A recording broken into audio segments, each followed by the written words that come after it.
Yeah. NizzyRaps. Mazigreen Baba. Okay. Let the candles up. Mazigreen Baba. Mazigreen Baba. Mazigreen Baba. Fresh today. Tichichaka Mazigreen Baba. Mazigreen Baba. Mazigreen Baba. Mazigreen Baba. Fresh today. Tichichaka Mazigreen Baba. Grinding all night looking for Mazigreen Baba. And the night chase my dues Baba. Tenderedza madiri kunge viri Baba. Cash money chete njoya ndiri kuda.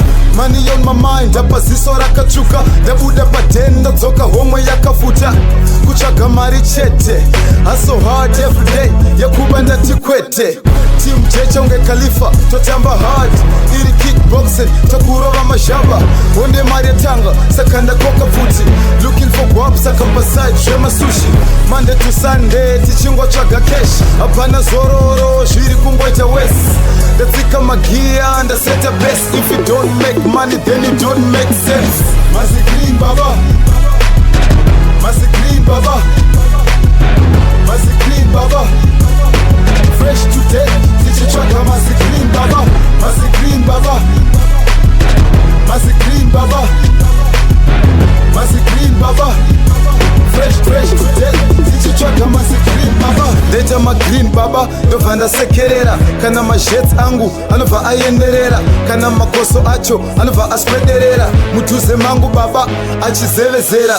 Mazigreen Baba, I'm talking real cash. Hustling for money with my nigga Shelly Banks. Boys zangu chilling pakona nema bag. Vakazomba kunge vanhu vamboro vakazeta. Team jecha yakazara kudanger zone. Chasing paper tofara nema yellow bone. Mango ma gangster akapfeka Sean John. Let me hustle for money usandise pa hold on. Sometimes nombo kaya kana kuroba bank. Cause muhongo mangu mnenge msina kana send. Apa wardrobe nenge isisi na masheds. Mazigreen Baba noita tichinje kalai. Mazigreen Baba. Mazigreen Baba. Mazigreen Baba. Fresh today tichichaka Mazigreen Baba. Mazigreen Baba. Mazigreen Baba. Mazigreen Baba. Fresh today tichichaka Mazigreen Baba. Yeah.